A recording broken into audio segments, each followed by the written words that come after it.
Yeah, well, we'll probably just begin and start kind of our talk of our game, The Quick. It's titled about different roles of game design, and the kind of the background idea of this presentation and what we've done is in the Finnish scene we are doing something bit unordinary. We are doing a game that's not written by a single author who's doing his vision as his vision should be done. That's basically how all Finnish role-playing games have been written, I think. Marco, are there any exceptions to this rule? I don't think.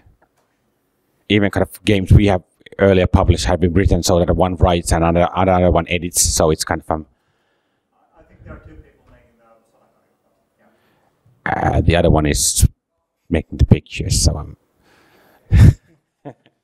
no, yeah, but so the kind of agenda for this talk is quickly talk about our game, how it came to be, what kind of happened.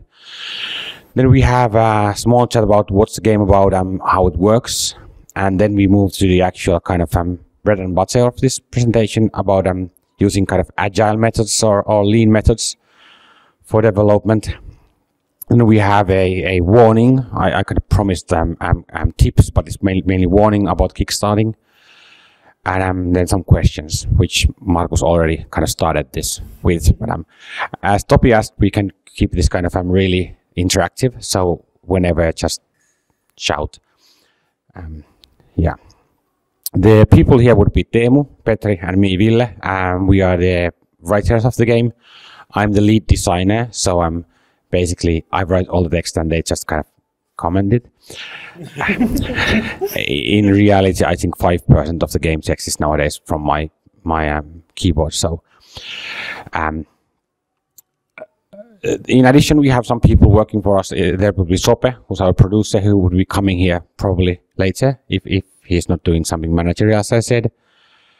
And hopefully you hear me with the microphone, because my voice is kind of broken for shouting at the role-playing rooms for 3 days now. Yeah. Okay.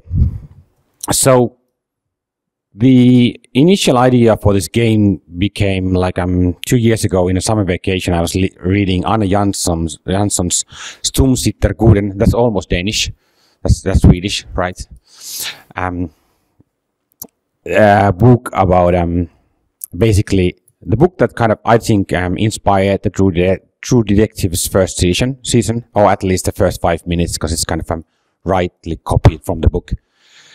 In Anna Jansson's book, it's a Nordic Noir book, a detective book about a murder and a psychotic killer who actually has schizophrenia and whose father is a person who studies Viking gods and so on. Long story short, lots of interesting Nordic Noir detective stories end up to be a game idea I had for my friends. Basically, that would be Petri and Teemu and J. Tuomas was J. Tuomas and someone else. The idea was to have to do just a quick. This is not a pun. This is actually bad English. Just to have a test of if you could do a Nordic Noir game about detective stories and have some supernatural aspects to it, just to see if it works.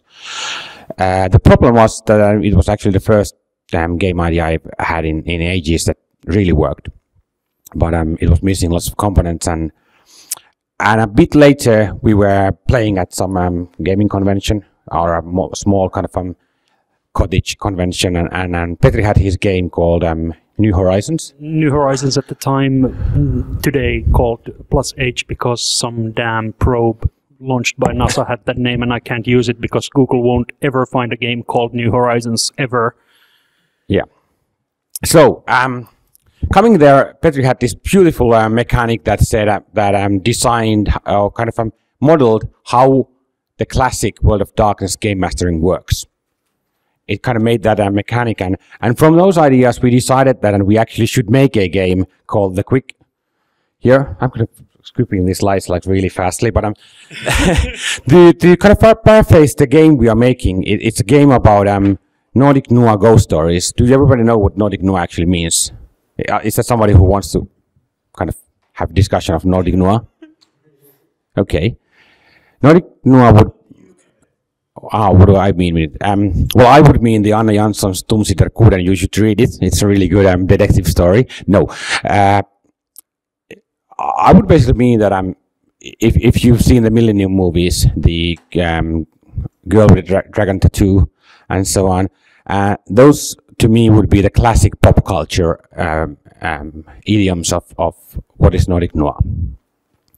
Another example would be the books of UNESCO, which are quite different. They are kind of I don't know, really pulp instead of being really realistic like the Girl with the Dragon Tattoo. But they have the same touch and same feel of Nordic noir. That's kind of laconic, realistic. All violence is always kind of dangerous. This is one of the things I really like our game, and which is basically Petri's design. But I'm kind of taking the credit because I'm the lead designer. One thing that really differentiates Nordic noir from other kind of genres of pop culture is that it's kind of ultra realistic in its take on violence. If two characters in our game or in kind of any Nordic noir movie or book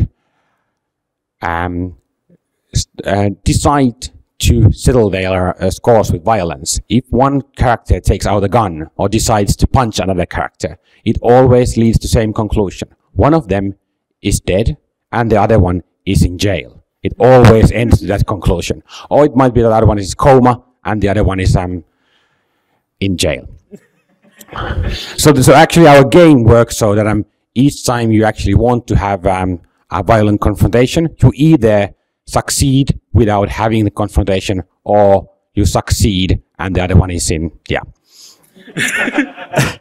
and that's kind of answers to the question. What I think is Nordic noir is realistic take on crime and violence. What we added to that is having some other element that would bring something else for our vision to it, and that would be the ghost stories. One more aspect of Nordic noir which sort of differentiates it from, say, American crime fiction is that Nordic noir is very much about the structures of society, about the facade of the folkhennet, the sort of safe place we live in, that those structures are actually held up with, well, if not murders, at least blood. So it's not a crime of passion, it's usually a crime of politics or money or something like that. The other thing is that in Nordic noir, if you think about the evil people or the enemies of the characters, the ones you're fighting against, they are corporations, they are governments, they are entities that don't really work against you. They just make world a bad place to be, and you can't win them. Only thing you can do is to have small victories, human-sized victories that you can kind of do in your own life or in your own circle. And the heroes are kind of real heroes, the heroes we could be. We could kind of save someone's life. The bad company will still be bad company. Or we might actually topple a bad company, but there will still be like 10 or 100 bad companies doing evil things to the world. So a hero cannot save the world, but he can save the day. And that's one of the things of Nordic noir to me. All heroism is human-sized. The world is human-sized. There is another theme I would like to have in the game, but we are probably not going to have it in the game, is that in Nordic noir, everything is described with labels. So if a character is somewhere, we use the name of the street, but we don't tell what the street looks like. If he has a weapon, we tell the name of the weapon, but we don't tell how it looks.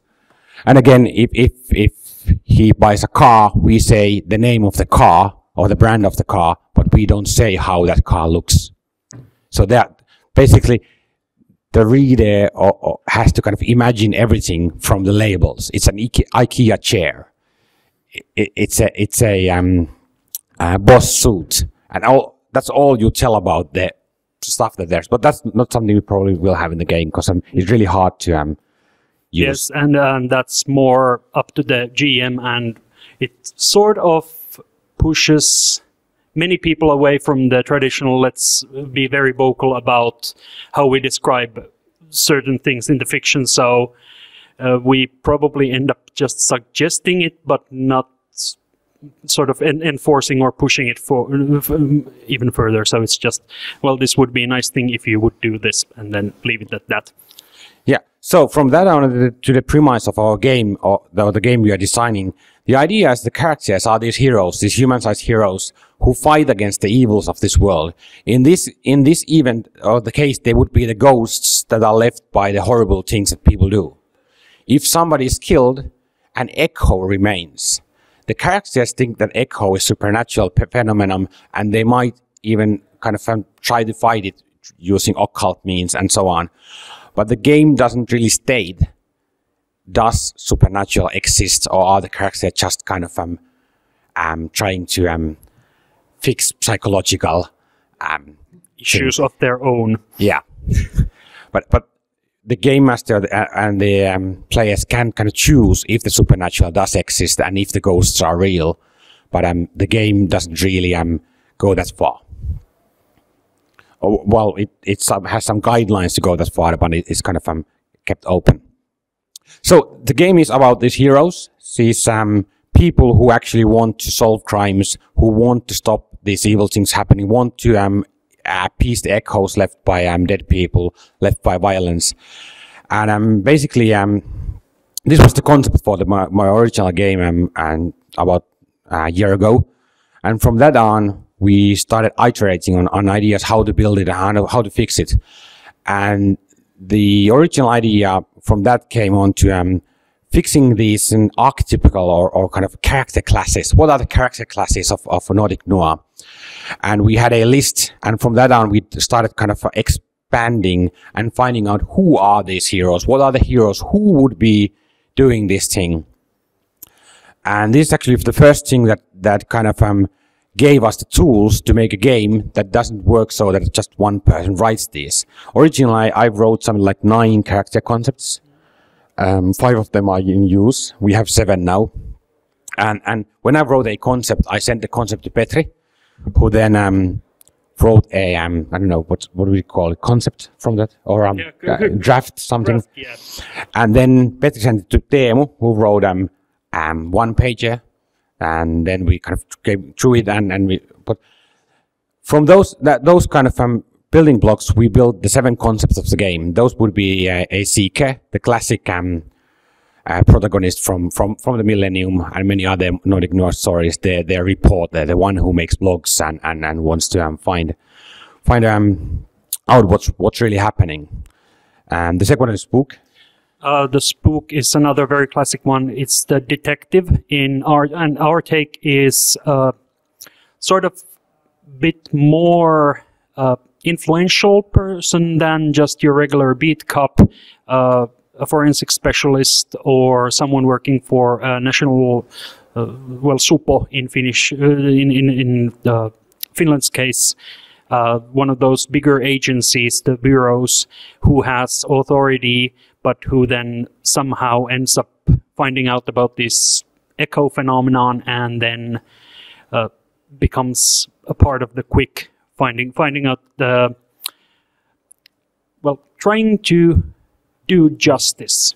That's the core of the sort of cop character of Nordic noir fiction. They usually go beyond the law to find justice, and that's built into the spook. Yeah, and now when we have some Danes, the Danes have something like 10 or 11 spook series about these really good cops of Nordic noir. They're actually really good, most of them, what I've seen. But so thank you, Danes, for the the third one would be the touched. I don't know. I could kind of give some words to you about the touched. Well, I can go. I can go. Yeah, The touch would be a person who has lost something in their lives, and now they need to find something to replace it. In our case, it would be the quest to end this echo phenomenon and find out what's about these murders and so on. But the core idea of that concept is that they have lost something, and then now they're looking another cause to live on. The third one would be family. Yeah, the family. Yeah, the family is. It actually originates a lot from the original playtest, but has transformed into something else. It used to be sort of, if people have played Vampire the Masquerade or something like that, then there's this Giovanni family of mafioso vampires or occultists or something. That was the original idea. These days, the family is a powerful, rich sort of the classic Nordic noir trope of a family that actually it's Bloodbound, the name of the the concept is called Bloodbound, and Bloodbound to the family. The family is sort of how'd you call it? Rich and powerful family that has a deep, dark secret. For example, that their whole fortune is built on Nazi gold, which is a very, very sort of a Nordic noir trope. And the Bloodbound is a member of this family who may or may not be aware of the curse, but the dark secret of the family, but feels obliged to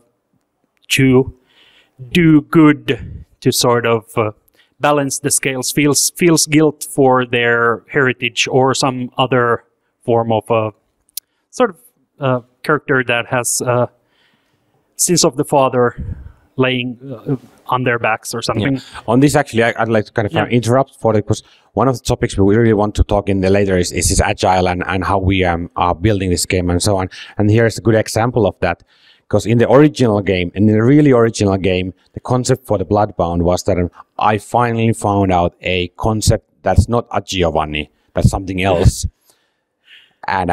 And then it turned into that Giovanni thing, and then we've moved away from it. And but the idea is that if you want to do something, you can't do the way the Finnish game designers do.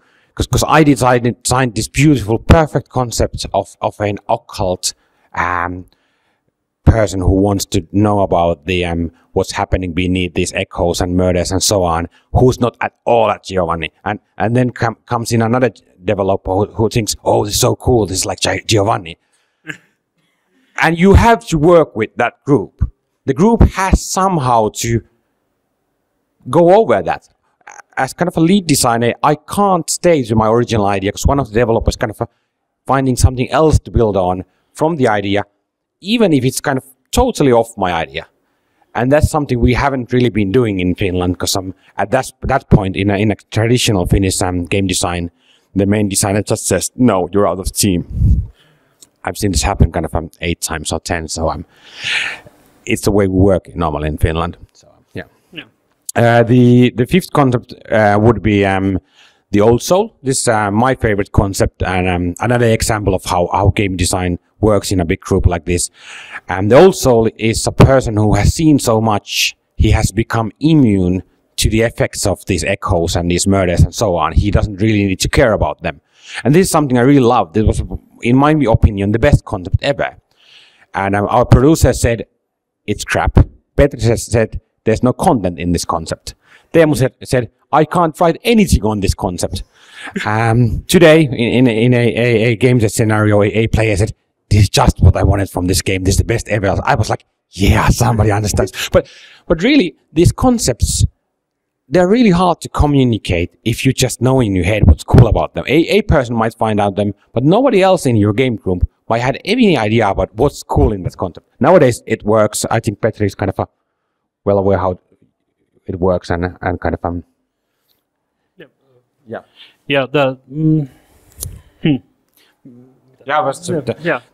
anyway, let's go on. Yeah, it works. There was sort of a missing piece of a puzzle that kept on bugging us with the concept of the old soul, and I think when it finally clicked, I at last understood what Ville probably meant with it. Before that, I was sort of watched all the movies that he does. Okay, there's this kind of character, do that, and I watched them and still say, I don't have any idea what you want. This is crap. We have this developer chat where I kind of sent to them, yeah, please watch Drive. Please watch this and this movie. And every time he came back, I have no idea what you're talking about. The main character made no sense. Yeah, but this movie won an Academy Award. The main character made no sense. Okay. and the Old Soul is one that we've rewritten it from sort of ground up at least 4 or 5 times. Like, just okay, well, this doesn't work. Let's do something different. Try to capture the essence, and yeah, it still doesn't work. It either didn't capture the original idea, or then it just if it was close, it didn't feel like it clicked. It was really interesting and really frustrating thing to write. Until it clicked. Until it clicked. Yes, and then it worked, but... So what is the point of the character nowadays? Well, they have seen a lot. The classic example is, for example, a war veteran or someone who's been a part of 1% gang, one of those 1%ers, so the bike gangs, violent bike gangs like Hells Angels or Bandidos or whatever, who has been in places and seen things that just put a different perspective on you. So when you come back from that life of seeing horrors on the battlefield or whatever to the mundane life and find yourself in a situation where everyone you talk to goes on about the latest Avengers film, you're just looking at them like, what are these people talking about? Why does this matter? Because there are people who, well, I've seen things like it's... Yeah, there are people dying in Africa. Why should I care about these? What other... Avengers, right? Avengers, yeah. Oh, okay. Yeah. So, yeah. So, and then there are 2 other examples who would be Rogue Ops, another one of my favorites, which the team kind of didn't like. Almost all of these are actually like that. But yeah, the Rogue Ops is the classic other classic protagonist from the Millennium, the girl with the tattoo. So a person working inside of these evil mega corporations, but actually wanting to kind of work against them or even kind of get something to them from the companies. In this case, these companies, we kind of propose they might know about these echoes and supernatural, so he actually wants to use the company's secrets against the company. But it's a classic trope again. And the last one would be Channel, who's the only kind of really supernatural character in our collection. He or she is a person who can actually call for these events what have happened and either call them inside her or him, or call them to the place he is in, and that in that way kind of solve the puzzle by brute force. It was a really complicated concept in a way, because in this game it's like if you think Tulhu or other kind of mystery games, if you could call the horror here, why would you do that? And we actually had a game here where playtesters who were wondering the same thing before we went to a situation where it was vital to call the horrors into the place. So all these concepts are kind of hard to fix, and we probably had like 3 or 4 months just passing chat messages and fix them. But in the end, we ended up with the 7 really working classic Nordic noir concepts that we put in the game. Yeah. From that on, one additional thing for the channel is that they are sort of the coming back to those Nordic noir archetypes. The channel is the sort of the person who knows that they have power, or they have friends in a criminal organization or something, that they know they have a power that if they use it, it will only end in disaster. They have connections that they really don't want to utilize unless it's absolutely necessary. So that's sort of the mundane approach to that idea that is very supernatural in our scale.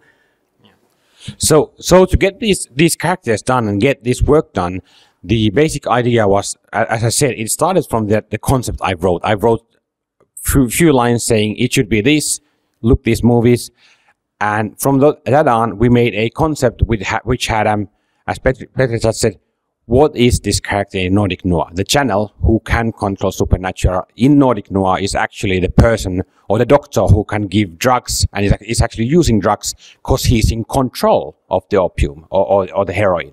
He's a doctor, he knows how much he can use and give others. Of course he knows. The spook is easy. Seeker is easy. But the family is actually quite easy if you think about, again, Millennium. There's the family who has power and who has secrets. Rogue Ops easy. Most of these sound quite easy, but you need to kind of fix them to the genre and the game you're doing. And if you're doing a game with a larger group, you need to kind of have a focus with this. And that's surprisingly tedious. Yeah, I reserved 2 months for that. I suggest you reserve 6 months for that work. Yeah.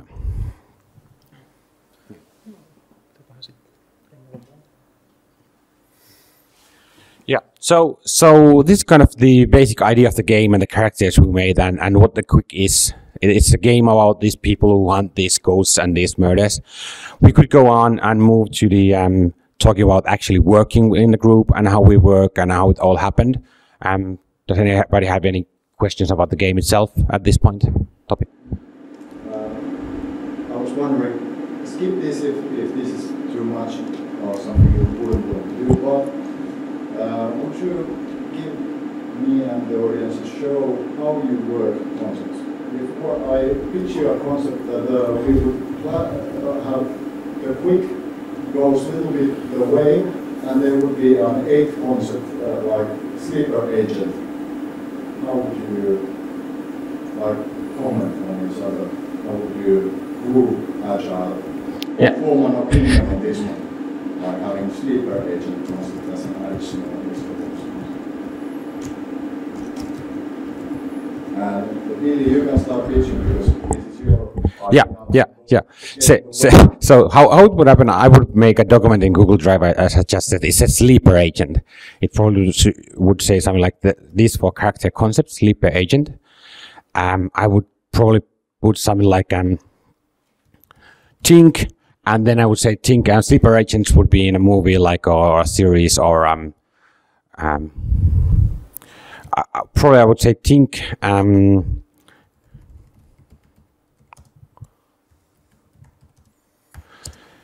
That's the unit. I think is the name of this. Eriko has to see. It's a British TV series. There's a whole season about sleeper agents. Nobody else has probably seen it but me. And this. So you could actually force them to watch it. At least the season 4 episode. This. Yeah, probably should even put some like this. Then I would probably pitch on like put on like. Do we have a example of sleeper agents in some of the pop culture characters we have? I can't kind of figure out any. Well, yeah, that's good. And while Ville is writing this, actually this is very much what we did because our pop culture references weren't all Nordic noir. It was like, well, Batman would be like this or something like that. It wasn't all Nordic noir characters that we wrote at this point. Yeah, as I just wrote, Jason Bourne, but in Nordic noir. What does that even mean? Then at this point, there would be 3 or 4 of these that would be sleeper agents. Somebody would won't end up dead and won't go to jail. Yeah. Anyway, but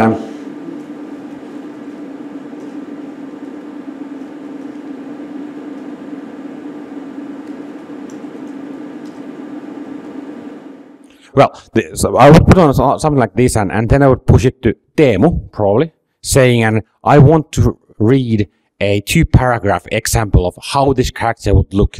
Have a fluff section, saying 1 paragraph of fluff, another paragraph of actual character texts. Teemu would do those in about a week or 2, and perhaps what's worth mentioning in here is sort of when I take this kind of, okay, 2 paragraphs, what I just start to think then is basically, okay, what is the key concepts of this character? What are how these sort of solid the themes in Nordic noir genre and in our sort of ghost story aspects? Which are the important or interesting themes that come from there that can be sort of integrated into this concept? And I try to make the short version of it, and then probably move it to Petri. Yeah, and an example of a concept like that would be here. There's an example. This is exactly what we did at this point. That's for the spook, and it has line. That's something I have written probably. The one who gets a call when something strange has happened, and that's some the game developer would kind of need to guess from that what I really mean.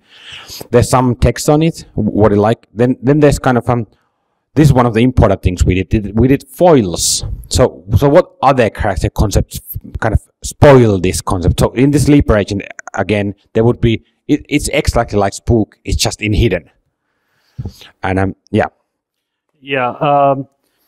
Then it would come to me, and I would probably start whining about it, and add those foils, which the idea of them is to see what parts of this concept at that stage resonate how with the others. So it might be like, this is way too much like the spook, or this is way too much like the rogue ops. Or it might be something like, oh, this is great because this resonates so well with the touched who has lost something, and sort of this sleeper agent is hiding something, so they're sort of polar opposites, and there's a resonance between those two concepts. And then after that would get passed again between us, and we would have a heated discussion about those points that feel like, okay, these feel a bit too similar, what should we change in one or the other? It might be so that we come up with the sleeper agent thing and decide that it's way too much like the spook, and then end up editing the spook heavily because the sleeper agent concept feels stronger than the spook concept. And after the short version, we moved to one-pagers, right? Yeah, probably if the short version is okay. Yeah. And for example, in the case I was trying to find if I have the example still, but that is deleted. There's the Rogue Ops, which Sope, our producer, just came, and when we first came up with the Rogue Ops, which is kind of which at that point was one of my favorites, and was based on Teemu's character on the example game, or the proto game we had. Sope said, what the fuck is this character concept doing in this game? It's just out of the genre and everything. And then we had, I think, like 3 to 5 versions of this concept before we nailed it to the point where Sope actually said it makes sense.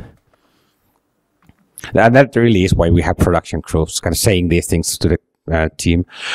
But from this point, we went on to write one-pagers. We said, of all these concepts, we should have a kind of an one-page version that could be in a game, in a ready game. And here are examples of them, I think. Again, from that same spook, it would be here. It has some fluff, lots of fluff. Then there's some apparently lots of stuff we even deleted later on. But yeah. So it would have a one-page version. And if this version still sounded like one we want to have in the book, we put it to the book. And almost with everything else in the book, the echoes, the companies, the family premise, even the rules, we use the same formula. First, somebody writes what this should have. Then somebody writes kind of a scrap version of it, and then somebody writes a one-pager or a almost complete version, and then it comes ready. And I've made a chart about it. I don't suggest anybody else uses this kind of but this is how we work. don't read the labels. It doesn't mean anything to anyone outside of the team. But the point of showing this and telling about this is that of all text we have, each chapter we need to know what's happening to it.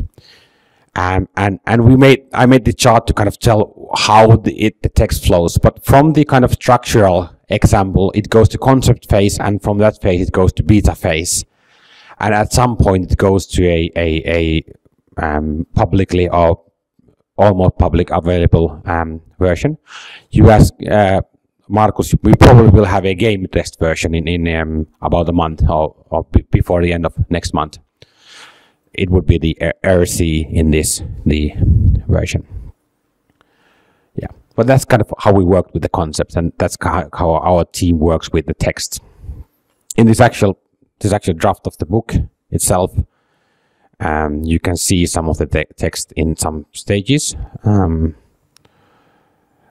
example, the way of the world capture in premise, it's waiting for grammar comments. The stages for beta. There's another example would be I'm trying to find something that's not in beta yet. Actually, I'm just trying to show Markus that everything is in beta right now, and we are publishing on timeline. But to be honest, there's lots of stuff that says missing.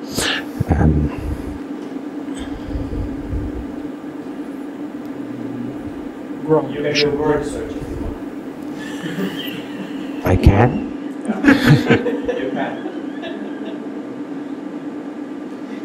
Troll it. I mean, I can. Yeah, you can. I can't. I could also kind of check the outline for the grounding rule. Right? Grounding rule should be in concept stages. Yeah. Yeah. Yeah, the grounding move is in concept stage, and the text is in phase that our producers should read it through. So if the game doesn't publish in time, it's just because Soper hasn't read this capture. All the others is kind of fun. Yeah. From that on, and basically how we work with this is I might actually need to log in. We can move to the how we work in general. We actually do have a Trello board with everything that will be written. Well, you log in. I could talk how the sleeper agent concept would move forward from the one-pager. We would put it in the book. We have a Google Drive document that's book 1, which is our sort of beta stage book. We put it there, and then we set how long the text should be in the concepts. It should be about, was it 2 or 4 pages? 4 pages, I think. 4 pages for concepts. Yeah, 4 pages for concepts. Then write in headlines what we want. What more do we want to say that's not in the one pager? What sort of sideline things we could put here, or we may have to put somewhere else. What's relevant, and then start filling those out. And at some point, after we've written everything, we realize that there is something very, very mismatched, and then we delete one concept and rewrite it all over again. Yes. Is it similar to like Basecamp? Yeah. Yes. Simply yes. You could use Basecamp or Trello or no. Jira, if you're really, really sort of. Yes. Yeah, you could actually go to code the actual kind of flowchart I just showed in Jira. Trello doesn't have any kind of logics behind it, and kind of makes things easier because we are not really using agile methods that much. Some of them. Yeah. So what then gets written in that book? For Ropecon, we wanted to fix the antagonist chapter family to the beta, premise chapter intro to beta, and so on. And right now, as I kind of wanted to say to Markus, that we are working on playtest version of the PDF or the digital edition, and for that we still have lots of stuff undone. I'm actually apparently doing something, but yeah. So we kind of make this Trello board saying that for the next week we should have somebody work on some of these character captures, motivations. That's a stat for character should go to a concept level during the next week. Characters, running the game, creating scenarios should go to concept. The Bloodbound should be rewritten. Okay, it's kind of a big item. Yes, since we in the previous beta there is the previous sprint, we have this family that should be finalized to a beta quality. We did, and it changed a lot about the family, which then reflects onto the Bloodbound the concept that is tied to the family. So when we got that to the state that it's now, we decided there should be a new item in the next sprint that fixes those problems that we detected. We originally used 2 weeks, which is actually really good for a hobby project like this. I'm saying hobby in a way that we have actual works, and this doesn't pay our salaries, but we're doing a lot of work in it. So well, we used 2 weeks. Now we use 1 week. For the concept stage, when you're kind of just passing on the ideas, even month sprints could be okay. Now when we are actually finalizing texts and fixing stuff, a week is a long time for stuff to happen. So now we're using 1 week. Yeah. The planning for this sprint actually goes in the chat, so we don't have live meetings. We go in the chat. I propose a backlog or a sprint log. I put something on a kind of sprint 13 and send it to Teemu and Petri, and then they say we can do this or we can't do this. Then I fix it. Then we fix the sprint as we go, and we're using kind of not really Scrum, but flowing method, Scrum Bun or something if you want to go really deep into the agile method names. But so if something doesn't really get done in this sprint, we just push it to the next one on the next week. In addition, we do write sprint reviews, or Petri does. Yes, I've been the one who's been doing those the past couple of sprints, but technically we're all doing it, even if once in a while, every now and then. Yeah, I actually have an example of sprint 4 where everybody kind of contributed. Yes, so, that's we are now at 13. 13, yeah. Yeah, but the thing about working in a group like this and how agile methods work in real life or in real projects is to have this trust inside the team. So we have reviews where people actually tell what happens. Petri is telling here, I'm kind of uncertain what we should do the next and what should be ready, and kind of hurts the team morality. And he's written this, I'm actually showing this to all these people in the name of transparency. But that is the idea of agile methods. We need to be quite really frank on what's happening. And it's not kind of a failure that we had problems somewhere in March, right? So and I actually put some lessons there, and if something doesn't go on, let's do this and this. Yeah. But yeah, we're doing lots of agile methods like sprint reviews, sprint planning, using Trello boards, and those work. The other thing that really works is Markus asked in Keltsu what are the soft skills that a game development team needs to have, and the Petri or Teemu, I don't remember whom of you kind of put it on words, it's the skill to be trampled. You have this beautiful creative idea and somebody else is going to be spoiling it in 2 days. And that is the skill of this kind of, you need to have. Everything you do in this team, you need to kind of be ready to kind of scrap when somebody else just rewrites it. I think actually one thing that really amazed me on this project about how we write, when I grow to accept it, was that most of our text were passed on to other writers at some point. Normally they went through all of us, and So you don't have your text. It will be somebody else's in the next phase. And it worked beautifully when people sort of let it go, the ownership of the idea, and let other people fix it. And then it's better. And yeah. Yeah, a classic example of that would be The Family. Bad Guys Called The Family, where I don't know if it was you or if it was Teemu who said, I've now been trying to fix this family for a week. Could somebody else write this? And we've done lots of those. When you can't really get the text done, just push it back to the channel and say, I can't do this. Somebody else do something with it. And most of those cases end up working so that the other person just does a more small change to the text. And then you go back to the text like, oh, now I can do it. Because when you get stuck in a creative process, it's probably not because you can't do it. It's probably because you're stuck in an idea and you need to have another version of the same text. And that's something we really learned that works in these kind of projects.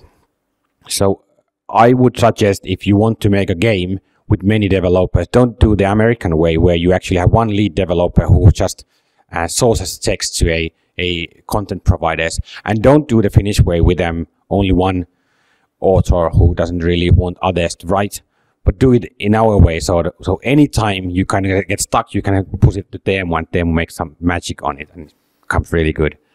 Yes. Also, like we said, there's been some ones that have required multiple rewrites and multiple attempts, sort of that, okay, I can't do this, can someone else take a look? Then someone else takes a look and they can't do it, and someone else takes a look and they can't do it. And then we stop, we talk about, well, okay, well, what's wrong here? What are we going to do with this? We have to do something.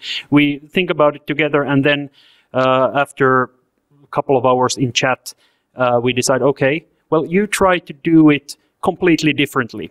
Something completely different. Let's see if we can sort of start from scratch and use the best things we had to make something better. Yeah, and only thing I would like to add to this is in addition to this process, you need to have one more person, the most important person in our team.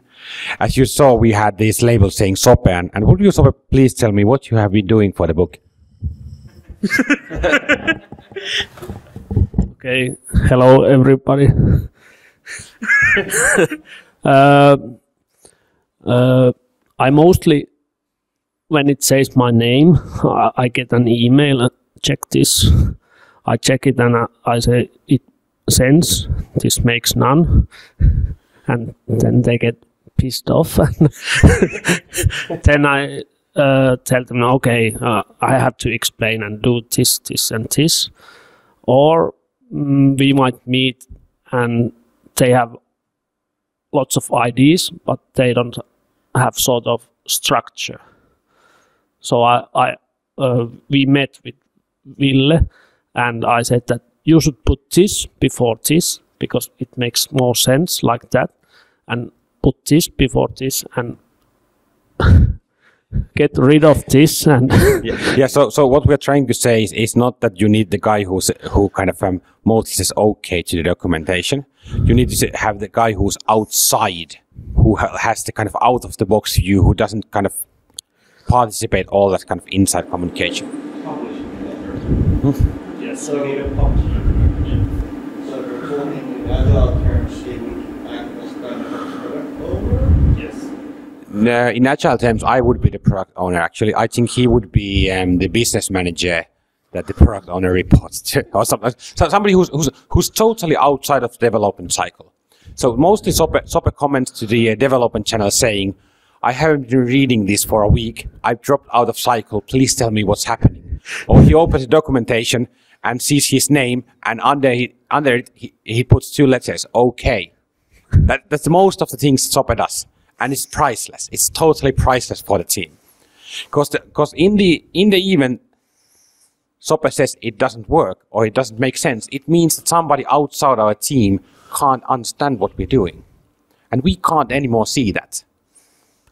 In the beginning, Teemu and Petri could do that for me because I had lots of these crazy ideas and they just shut them down. But now they can't do it because they are as mad as I am. It's contagious, really.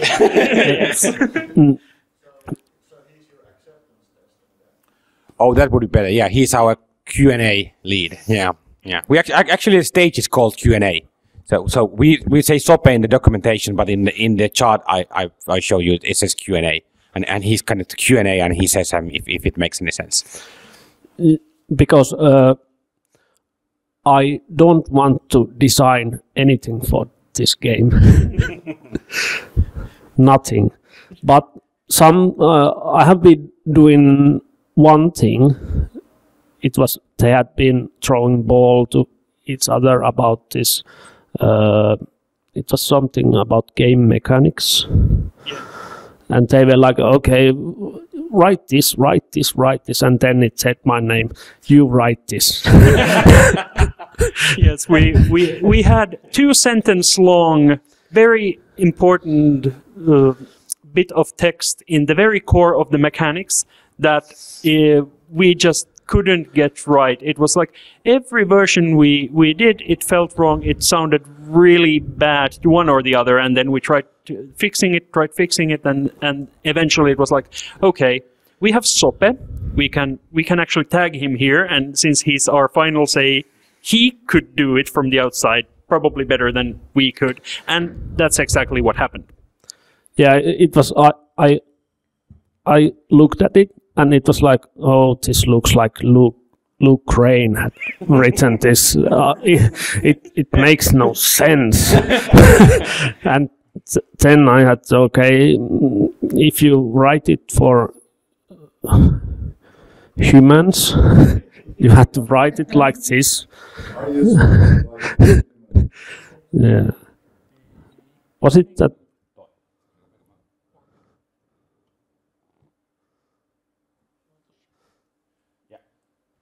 This is the final sentencing. The move trigger tells you when you make that move. This was an 1 paragraph long text we have been fighting for 2 weeks. No, it's the second sentence. You can't make the move if the trigger condition isn't met, and you had to make the move if it is. Oh, yeah, true, that one, okay. But still, it was 1 paragraph long, kind of really complicated with multiple parentheses, and we were fighting about the language and how to use comma and so on. Yes, and another thing was that talking about players and GM, and also I wrote that get rid of this and this and this. These are just common sense. Yeah, we actually do have one additional person to the team, to ourselves. It's called Grammarly. I don't know if you've seen it. Yeah, and it's crap unless you pay, and then it's not crap. But it's an interesting piece of software.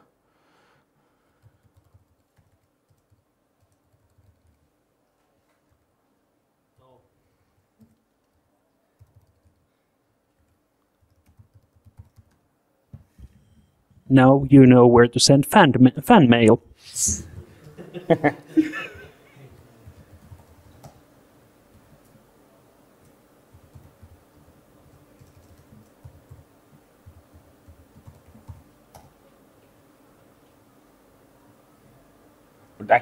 What it actually does is this.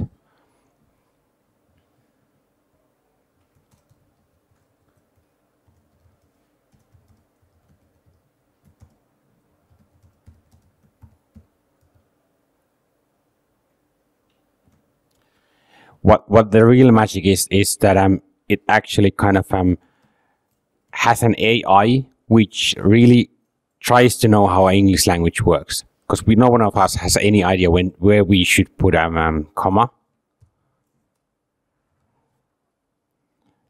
Hopefully it works now. No. Write something more.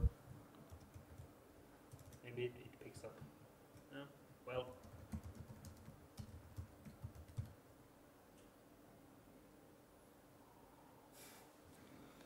Demo effect.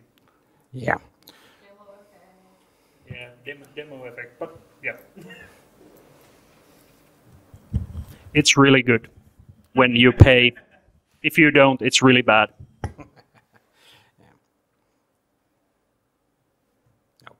Yeah.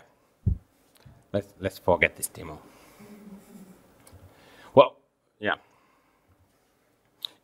But in short, that's kind of how we have been working with the basic texts of the game. We make sprint plans, then we shift ideas. We have some phases called structure, concept, and beta, or earlier on they were whatever. Something. Half of the sprint reviews are saying, why are you, or why I am using word draft for another kind of stage again. I kind of used it for everything. One small part of our process that didn't get mentioned is our dailies, which is we're checking in dailies. We're checking in daily to see if or how things are progressing and if someone has run into a block. It's basically a spot during each day where someone can say that, okay, I can't write this, can someone else write this? Or if someone is feeling like they can't complete the things that we're planning to do in the sprint, they can say it. It's a short, well, it's basically message each, since we're using chat, where everyone says how they're doing, and that's it. It's an important small bit to the whole process. Yeah. Basically, Petri sends his dailies 5 in the morning. I send mine during the lunch, and Teemu sends them in randomly, and not every day, because I don't work every day. They don't work normally in weekends, whereas I mostly write on weekends. Yeah. So yeah, Teemu sends them on Saturdays and Sundays. Yeah. But again, that's part of the working in a team like this, which really works and which kind of differs the agile methods and all that from the way kind of I've been writing labs and so on. Because when you classically write lab in Finnish scene, you're supposed to write 10 characters, and then you don't tell anybody anything unless somebody asks you why they are 1 week late. In this case, we tell everybody every day, or Saturdays and Sundays, what's happening for the project. And even if nothing is happening, half of my kind of updates have been daily. Today I'm just doing other work, which kind of brings us to the next part of the essay. In the kind of slides, it says Kickstarter. I don't know if I still have a slide somewhere. Yeah, but we can before that we can just talk a little bit more about this process and how we work with the book. But it kind of questions about that. Then we go to Kickstarter because it kind of ties into the kind of same thing. Just a quick question about, have you, I personally work in software development, so we sometimes found difficult because when the process gets too heavy, and sometimes the process, even in agile processes, you have to work to manage the actual process, and if the process is too heavy and the process gets in the way of the work, you have to actually get it done, and you have to manage the process. Have you had you're not building software, you're writing a book. That means you don't actually have the same kind of customer. You don't have to, so have you had what kind of troubles have you had with the actual process when you have been developing it during building? The classic problem with the process is that at certain phases I move stuff to production, and Petri says we missed the process, and I said yes, because in a creative process there are stages when you just need to let something be or put it somewhere else, and at that point you just need to kind of forget about all these rules and how it should be done. And in this project as a lead developer, I've just kind of done that, but that's something that should have another person doing it. It's instead of one of the developers. But it's something you just, the process is informal. It's there to kind of guide us, but not to constrict us. So we can just skip it if we want to.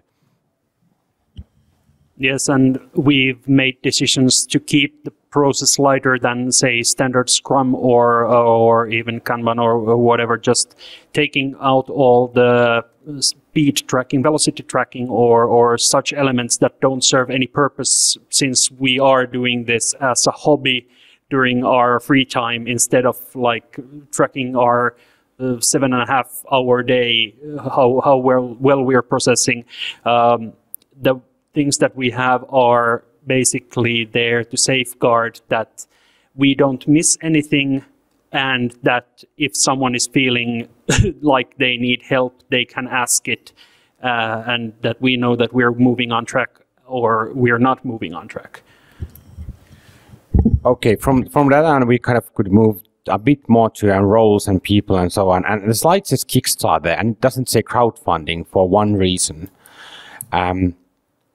There is one reason why we always want to do Kickstarter instead of other services. And in our case, it's easy to kind of use an example. We sold a little more than 400 copies. 174 of them were sold through Kickstarter internal marketing. So if you would have gone to Indiegogo or some other software, we would have lost sales of 1/3 of the product. I have no idea how Kickstarter does that, but it gives you 30% extra sales. That's just what it does. So that's why we're talking kickstarting instead of Indiegogoing or something else. I actually thought a lot about this. Thought a lot about this with Miska, who has done lots of Indiegogos, and Indiegogo does some internal kind of a marketing and stuff that brings you sales, but it's nowhere near the 30%. For the Kickstarter, we had this great plan that Petri made actually a really good plan on what we should do beforehand and in the phase of kickstarting and have video and everything else. You can read that from the blogs. The thing that the blogs don't really tell you is that during the campaign, you need 2 people doing the campaign full day for the campaign. We had none, which kind of meant that I was kind of trying to develop at the same time as answering to the fan mail and the supporter mail and updating the campaign and sending the campaign drafts and so on. So we kind of, the things you saw in the lesson logs or the sprint reviews were kind of from that age when I was mostly doing Kickstarter campaign management, and the other developers were kind of doing what should I do. Yeah, but on the Kickstarting itself, I suggest you read Petri's guide. No, I can show you it. It's kind of real long. But if I would like to paraphrase it in a couple of stages, is that read the blogs you can find from the internet, have the video, have a person who can answer the fan mail or support the mail daily, and have another person who can write all the updates and update all the material, because it needs to be done daily throughout the 1 month. And neither of those people can do anything else for the project for that time. There are other guidelines like start marketing half a year before. We didn't need that, but it could have helped. Have a video. Yeah, do have a video. It really works. Using did you have any free samples? I had no idea about this product before I came to sit here, so I tried to open the Kickstarter page, but I haven't read it yet. So, but did you have any free samples before the Kickstarter, or? Not really. We had this video. I can show it to you. I should have actually showed it to you at the beginning of the... You're one of the quick. It means that somehow your life ended up tangled with the dead, the echoes, and the rest of the weirdness. And not only that, but against all rational impulse to run or hide, you've decided to continue dealing with it all, to protect the sleepers. The quick is really just a term you use for other people like you. There's no membership card or secret handshake. Yeah, it continues on like that. But it conveys the basic idea of the game with only few kind of example pictures. The same pictures are used in the samples, but the samples are like this. They're kind of just product demos. They even say prototype in each of the pictures, so that people wouldn't think they are real. But that's something you need to have. And it's quite easy to do that beforehand, before the kind of campaign begins. But you need to kind of continue on producing material like that throughout the campaign, because you need to push on updates, and updates again bring you sales and so on. Yeah. And on the flip side of sales, the updates are there to keep people from leaving the campaign, since a campaign that feels inactive starts losing people. We had, I don't know how many percent, but during the campaign we lost backers because, well, someone doesn't get a paycheck that month. They can't fund more than one. They find something more interesting that month. They don't want to back this one anymore. So all the activity we do during the campaign actually is half there to get new people in, but half there to keep those who have already backed still interested in the project until the funding has gone through. Yeah. The other thing is that what really surprised me about this is exactly that people are leaving from the campaign. We lost 12% of people who originally funded us, and this is the point I was really like thinking. What at this point I pushed this update up, and we lost 20 people during 1 hour. I have no idea why this update lost us 20 people. It gave us 3 and lost 20 for no apparent reason. It's the only one that doesn't have picture or some new content for the game. Those are kind of but even the ones that have new content for the game lose you 3 or 4 funders at that point. When you push out an update, you hopefully get, in our case, 10 new funders and lose 3.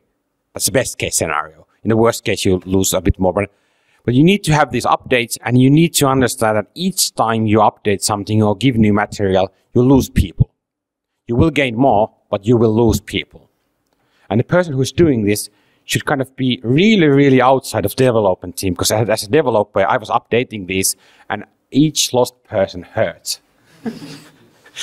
So please do have a outside of team person just updating the campaign, and he or she doesn't need to tell the developers, have we lost or gained people, before the campaign ends.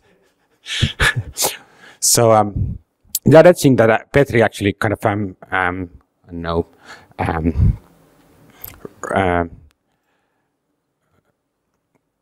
refactored or hacked from the material is that you need to be funded on the first day.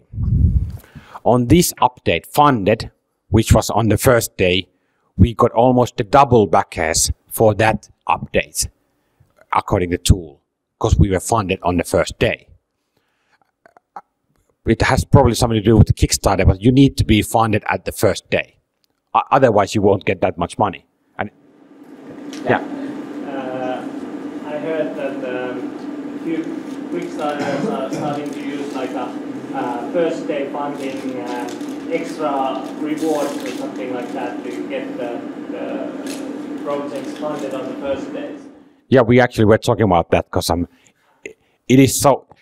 If you look at the numbers from the Kickstarter reporting app, the first day funding is one of the most kind of it gave us at the end it gave us 8% of the people buying of the whole 400 people were buying because of the first day funding advertisements and this funded update, which kind of went to somewhere in Kickstarter, in some mailing lists and some tools and some aggregators and some Twitter feeds, and I actually got some weird Australian LARPers Twitter feed kind of automatically retweeting my first day funded role-playing game. Okay. And there are lots of those things, and they're not actually inside Kickstarter. There are some other, they are blogs, they are Twitter bots and so on, that kind of want to feed on the, oh, it's so cool, it's funded on the first day, when we actually kind of hacked it. And everybody else hacks it. They want to get funded on the first day. I can talk about that. Well, there is the very, very easy way that we used. Every one of us spread the word to our friends. Please, if you back today, that would be really nice. We also set our funding goal very low. We were prepared for, like, well, if it funds at this level, then yes, we can make the book, but it'll sort of sting a lot, and we hoped that it would break. Like we'd get the funded status on the first day, and that would guarantee us enough further sales through Kickstarter to push the backing to a level that we would actually be comfortable in. That's actually something we really failed with. We should have put the initial goal to 10 times bigger than we were, because you really can get funding in Kickstarter. We could have gotten 10 times more money. We wanted kind of we're goaling for on the first day, if we would have gotten to a stage where it kind of looked like the people should support this. So it needs to be high enough so that people will be attracted in, but low enough so it will still be funded on the first day. And we are really careful. So if you look at our numbers, go look at their website. I will show them here. Put a 0 on there, or double it, or triple it, or something. But don't use that number. It's too low. It's way too low. So if I would think about if you're unknown role-playing game designer doing a new game that you really want to get funded on the first day, don't go below 3,000 euros. Just don't. The Kickstarter kind of automatics and stuff will give you 3,000 euros on the first day if you have the video, if you have some product demos, and if you are kind of following the blogs that say what to have on the page. I think it was Jason Morningstar who was kind of sparring on or helping us with this, and he said don't go below $5,000. So it just don't sell yourself cheap like as we did.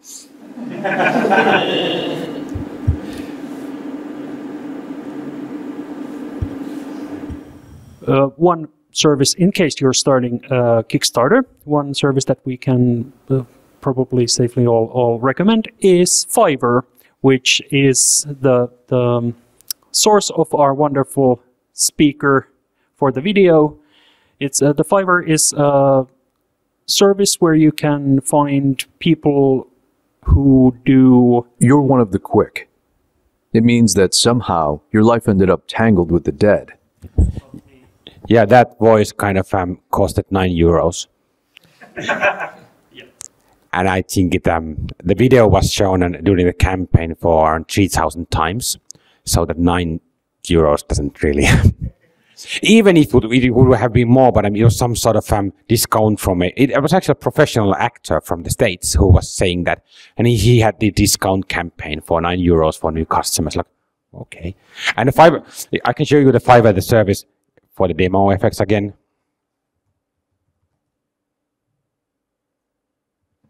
It's a site like this where people sell whatever for $5 or $20 or $300. But if you need to have music or audio or something on a video where the spoken word is a language where you sound like a rally driver like me, you can just use the €9 and somebody else will do it, and it's professionally told. And as a person who's used Fiverr, please be very specific to the people, to what you're using the voice or video, whatever they're doing, so that they can know what they're selling. If it's going to be for something like, if you're doing professional commercial work, like let's say you're making an ad for TV, then you should tell that upfront and discuss the actual fees, because these people are professional who are willing to help small projects for sort of small money, and spreading their visibility for a compensation that they feel right. But if you're going to end up using these in, let's say, television adverts, you should tell them and make up an actual agreement with those people. Yeah, some of these people, like the one you used, actually have these special prices. You probably could say pay something like 200 or 100 euros for them for a kind of free license to use anywhere. This one was for a one use in a Kickstarter campaign. But for unlimited use on anywhere like TV, I think he wanted to ask something like $109 or something. Really weird number, but anyway. So yes, as Petri said, please only use them for the one day kind of letting you use them because it's kind of really good for our small people.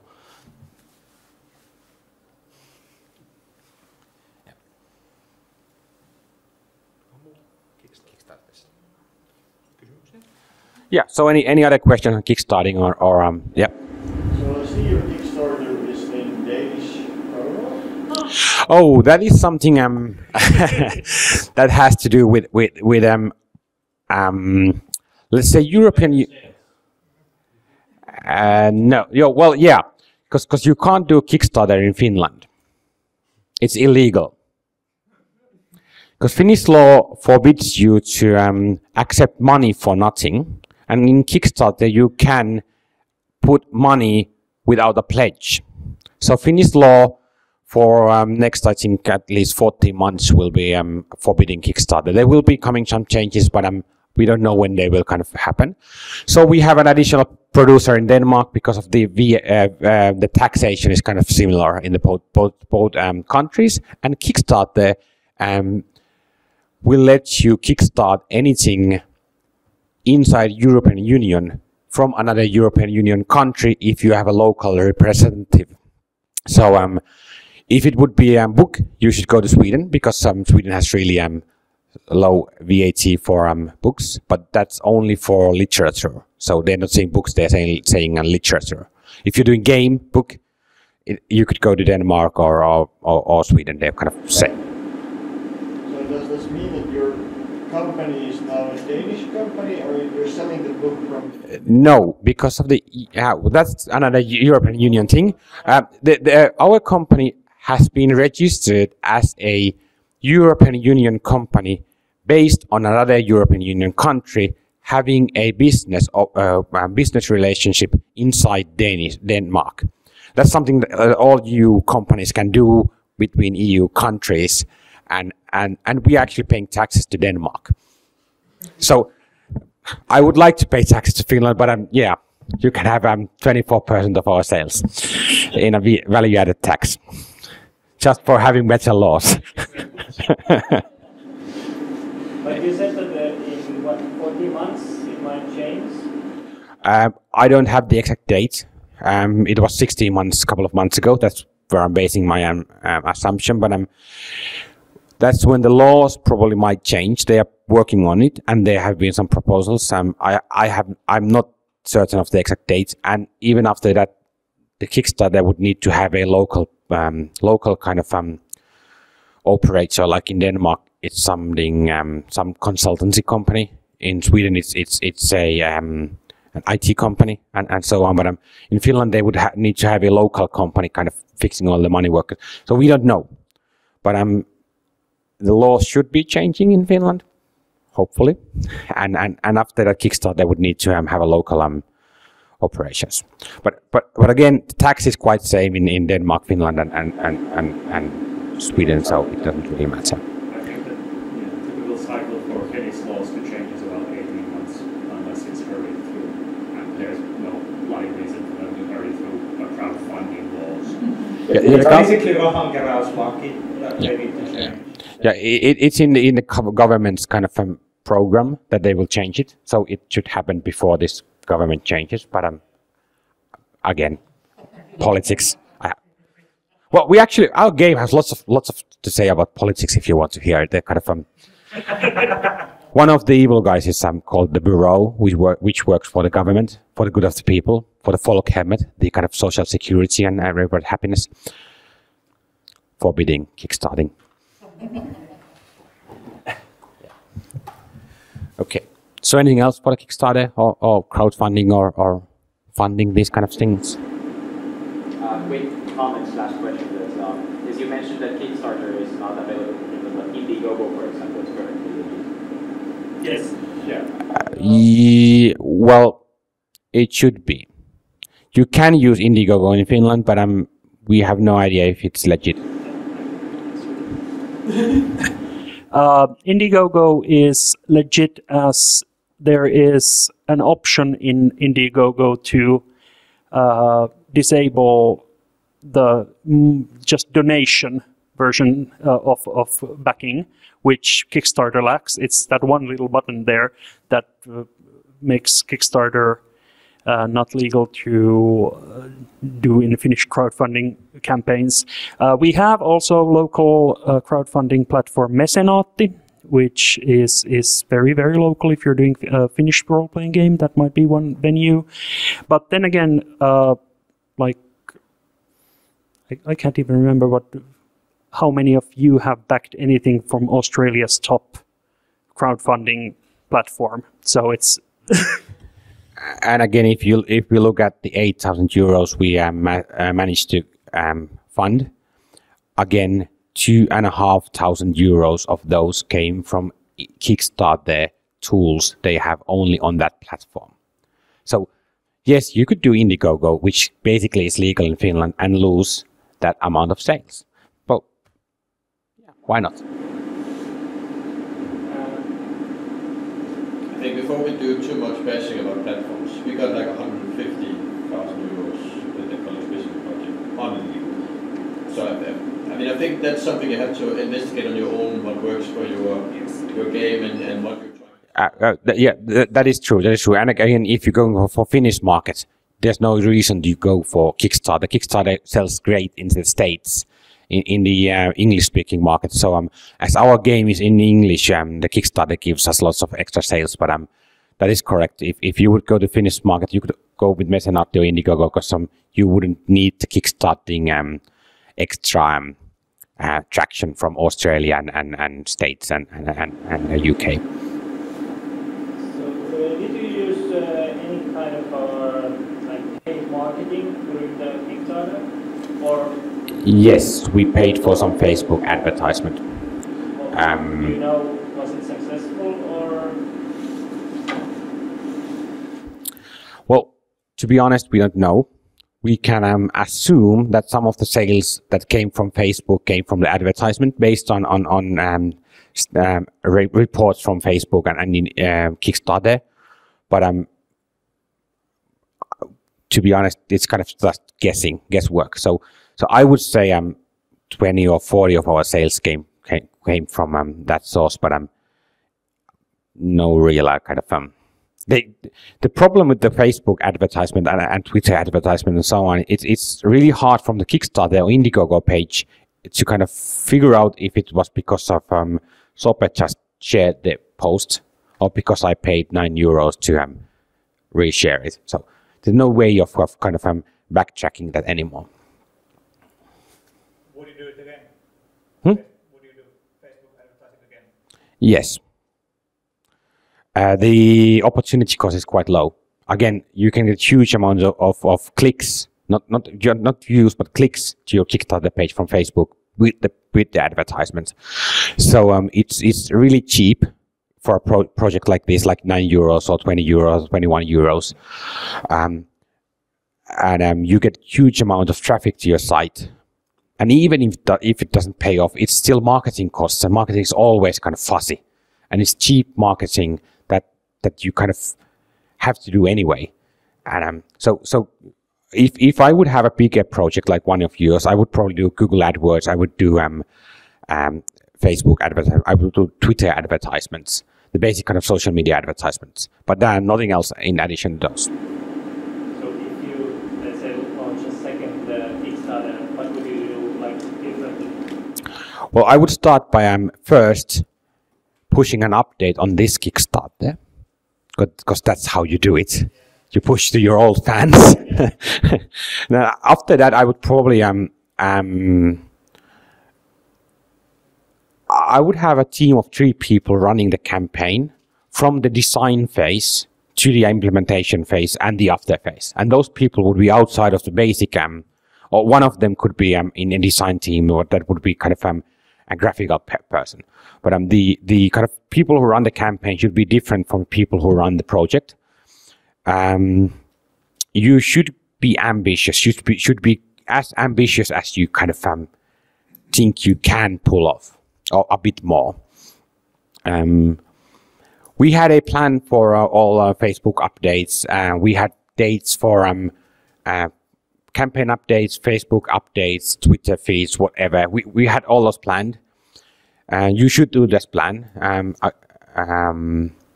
You should have 2 additional videos to the one you do in the first phase. One actually people playing or doing your product and having fun with it, like laughing. They can act. If it's a crappy game, it doesn't matter. People need to look like they're having really fun with the game. And on this note, we as Finns tend to be very to the point and almost passively laconic when we're updating our texts. So one thing to do when launching something internationally is be happy, be very thankful, be very sort of do the things that you wouldn't do as a Finn when writing funded texts or whatever. Just be happy. Don't be like, yes, it is funded. Thank you. Yeah. The other thing is when you have the people working for wanting to be happy, have people who can write as much as exclamation marks I put here, or actually 3 or 4 more. I wrote 3 hours this text because it was so hard to be this positive as a Finn. So have a Dane who's happy by nature writing these updates for you and being hyped, or have no, not Swede, but sorry if that is Swedes, but or have a happy person from your friends, but don't have me or anybody from our team kind of writing this. This is actually really good for us. Yeah. You should especially if you're going for the international market, you should be kind of just really kind of. It doesn't have to be kind of true. It needs to be true-ish, and it needs to be kind of hype. Lots of hype. Do hype, as much hype as you can, because it's at this phase. It is all about hype, the sales, because the product doesn't exist. Yeah, Markus, the product doesn't exist. Does the money still exist? Well, It's virtual. it might be at a account in a country outside European Union.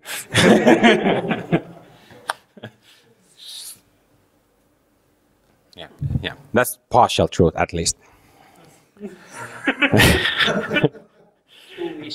True-ish, yeah. But the things I would do differently is to have more ambition, have a dedicated team for the Kickstarter, and hide the kickstarting details from the development team completely.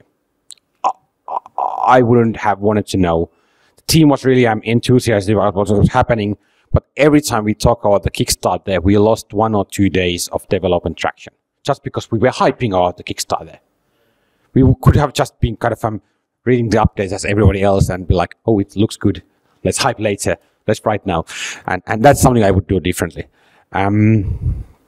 The other thing probably would be, but this is kind of given, I would have the company already registered in another country and not do it at the same time, which is kind of tedious. Because of one thing the Danes do really badly is how companies are registered to Denmark. So apparently we do it as badly in Finland. So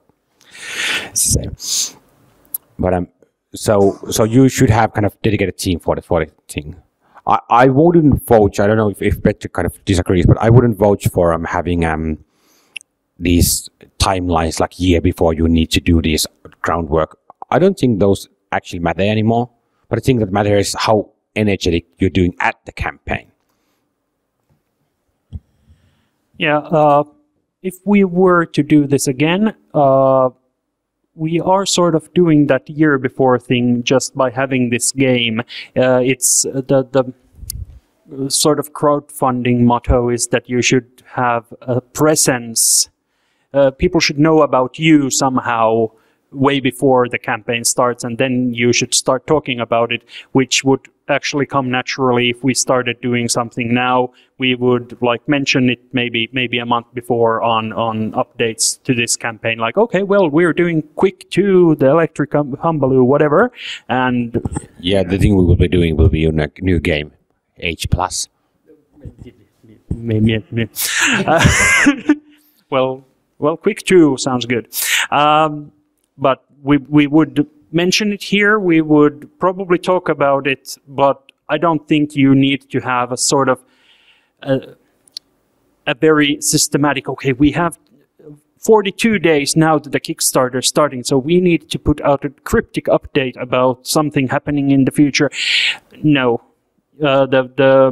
Yes, the hype train is very important, but if or when this comes out and is very successful and everyone buys it, the next one will be easy to market because everyone knows that there's quality in the product that we've put out. So those who doubted the previous product would feel that, okay, well, apparently it was good, so maybe the next one will be good. So that sort of pre-marketing comes there again. So are you going to say no? No, I'm going to say something about hype train. There is one Finnish game, I'm not saying the name. Which one of you are members in Roolipelaajien Suomi in Facebook? Some. Okay, there has been one Finnish game. They have been adding some cryptic sort of adverts like, this game is coming, are you ready? And then I met those guys who are making that game and, oh, didn't it make it to this Ropecon? No, it should be ready at the end of 2018, that game. And it's like, for fuck's sake, you have been talking about the game every week, sending updates. Oh, get ready, it's coming. No, it's not. Yeah. But maybe I'm a Finn. Danish people would be like, yeah, it's coming. Yeah. So simply as I kind of mentioned with the Kickstarter updates, it works also with the Facebook updates and all hype you're having with your game. Each time you gain some people, you lose some people. And if you end up losing your kind of core group, you lose everything. So kind of think about how long you need to have the campaign for and how much you want to push out material. It might be too much.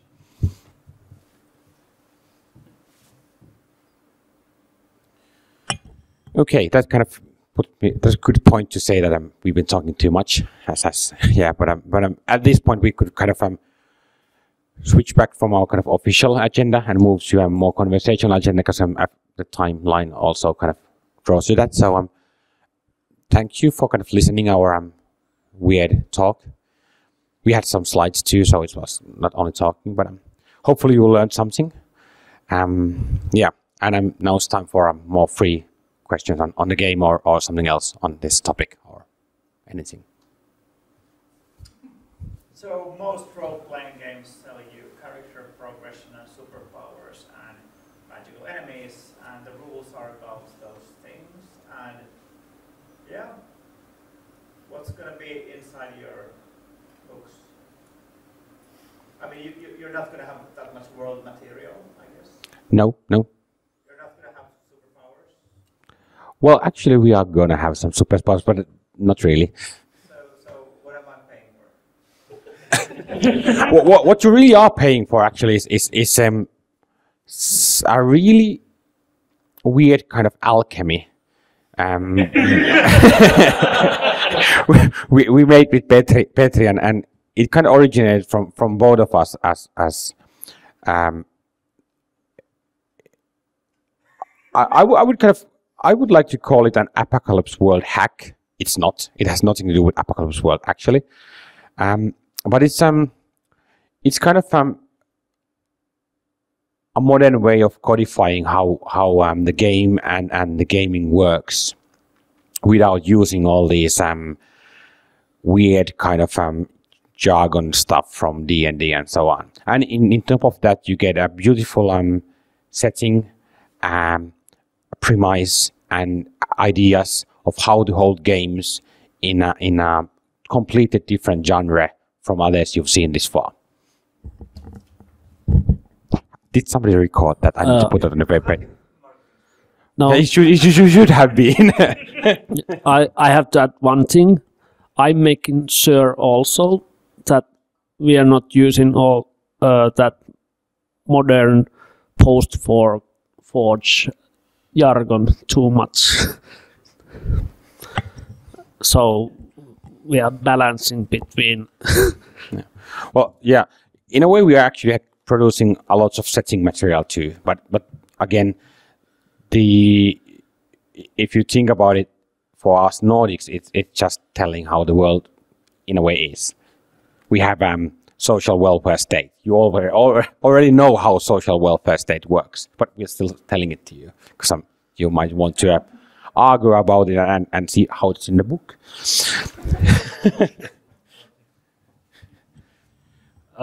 My take on the marketing spiel is that we're actually providing you with both the rule framework and the setting material to build these Nordic noir stories that is a genre unexplored in role-playing games. Crime fiction in general is very sort of underrepresented genre in role-playing games, and Nordic noir, well, we hope we're the first. I think we're the first that touches on that particular subgenre of it. And we've made a system that replicates these stories in a way that, well, from playtesting, it creates a structure that mimics those of the original works from great authors like Nesbo and others. Without compromising Nordic role-playing, which is kind of focused on how you want to play your character, how you are immersed in your character. So it's not a forge game. It's not a story game. It sounds like a story game. It has some story game techniques, or and cheap people call them drama techniques. But anyway, it has those techniques, but we are using them in a way that doesn't compromise this, I would like to say Nordic LARP immersion, but Nordic role-playing immersion, the classic way of playing role-playing games in the Nordics. We are kind of doing that using the tools that the Americans kind of built, and we're kind of abusing them for our strange alchemy. So is it like more for like single play session games, or does it work as a like year-long campaign with same characters? It depends. As we said, if you kind of want to play these gun-ho adventure heroes, they probably will be in jail or dead after the first hour of the game, or actually the first actions, because of the move. When you want to do violence, the move that does violence probably puts somebody in jail and so on. So, but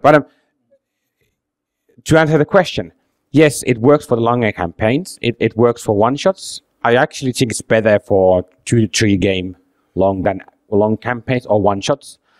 The system works so that the game mastering techniques that people normally use in games like World in Darkness, they are codified in a way that kind of creates the drama so that the game will have a clear structure to all players. Even if it's a long campaign, you could have kind of these tracks that are threads that go through the campaign and threads that go through this session and so on. And that's one of, yeah, probably won't say something because it's your creation, but I just stole the limelight. What he said. Yeah. So the engine is designed so that it works for longer campaigns or short campaigns, but for me it works best for 2 to 3 gaming sessions. So weird alchemy is, for me it sounds like a little bit like water. The element of water has the ability to fill container. Yeah. When we say water, I'm filling a container for the last 3 days. I just want to kind of tell you this because for the last 3 days we've been hosting these gaming testing scenarios about drowning people. So let's not talk about water. Yeah. So we're the characters. That's the first symptom of the echo. So the next one is to start drowning psychosomatically. So don't think about water. Yes. But that is what role-playing games is about. Everybody could create these really good games, but we just want to have the Bon Aqua with bubbles. Was, yeah, that would be artistic. My apologies if you covered this already, but could you recap what is your target audience? have you designed specifically for a certain kind of role player and who is that person? What other games do they like and who is this for? Who is this for? Which kind of player will enjoy this? Do they have a lot of involved with role-playing games, lots of familiarity? Yeah, I'm trying to find the actual text because we have a paragraph on that, but the design document, just go ahead. Yeah. We are sort of the text of the book is in. We're speaking to an experienced role player. We're not going to start with what's role playing and what are dice and how do you roll dice. We are aiming for the experienced GM and players who know what role playing is, who like. Well, since we're doing a weird traditional / story game hybrid, that's what I'm calling it, even if Ville doesn't agree that it has a hybrid element of story games in it. We're sort of aiming for either audience who sort of longs for that other experience without fully immersing into something like what the Shadow of Yesteryear or what yesterday? Which one is it? Well, anyway, or Apocalypse World if they're coming from a traditional background, or if they just want a bit more traditional game after playing many highly codified story games with beats that need to go like this and this and this. It's in the middle ground for sort of both audiences, but not really for those who hardcore players of either. So. Well, most of us are somewhere in between. I can add my favorite games are Pendragon and Harnmaster, but I can play this game. Yeah, Sope is actually one of the best producers for or the editors for this game because he's really outside of our kind of core group. I was trying to find the text, but kind of tell all this is what I would kind of call our kind of core group would be a bit more experienced player who has who wants to dabble outside of the kind of classic role-playing games, but doesn't really like the story games. Focus in the story and moving outside of actually playing the characters. So that's kind of my idea. And I would like to add that all these techniques we are using are cheap techniques, not story game techniques. They're basically the same but have different names in cheap text and story games. But yeah. So yeah, we're doing a story game hybrid, but I would like to call it a cheap form hybrid. Can you give examples of your cheap techniques? Oh, cheap. Your cheap techniques. Because you're using cheap. Yeah, let's. Yeah, we are having a driver GM. Driver GM. Driver. Yeah. The GM is working in a same way that a cheap driver GM is using only search and text. So the GM is limited by a set of tools that are used to drive the game instead of basic classic GM work.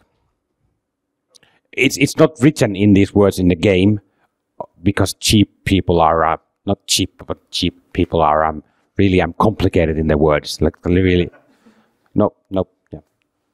I like them, but the way they kind of how they write their techniques open is really hard to read if you're not really into their kind of thing. So we are using driver GM. In this case, it's even Apocalypse World is actually using driver GM, but they don't say it. So we're using the same model of driver GM that Apocalypse World. We are using yeah, they're in there. We could talk about this in some other kind of forum. Yeah. So now that the Kickstarter is over, when is the product ready, and is it coming as print or just PDF for those outside the Kickstarter?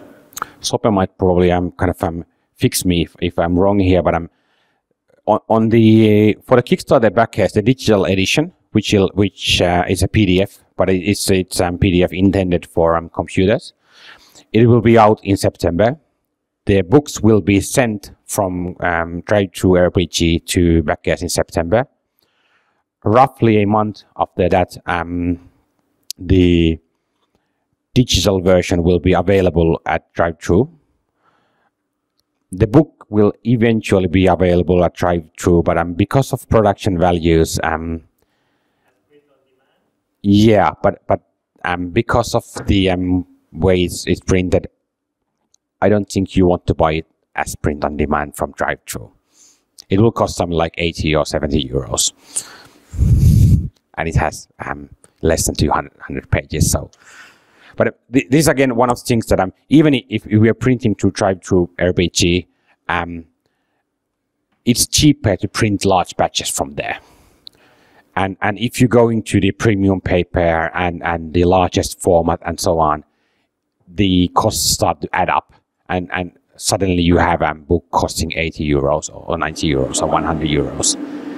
Is it mainly about the paper? Because some products on print on demand or Drive-Thru, let's say they are 40 or 50 pages, but they are still like 90 euros. Yeah, it is about them. No, it's on Drive-Thru. It's about the printing technique. They have two different printers.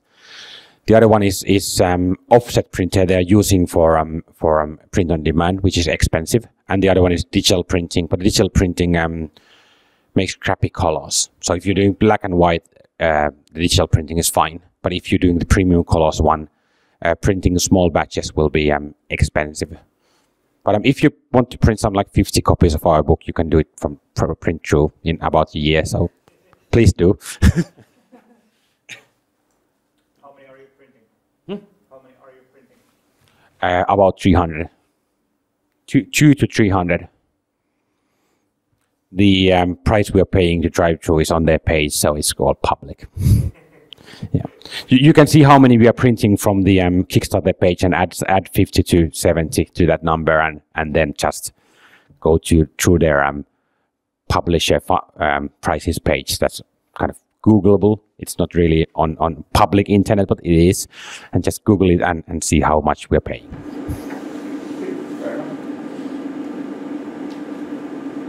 Are you planning on releasing the financial breakdowns once the product is out? No. It might be a good idea for future releases, though. If you're planning on advertising to the same crowd, people appreciate transparency on costs.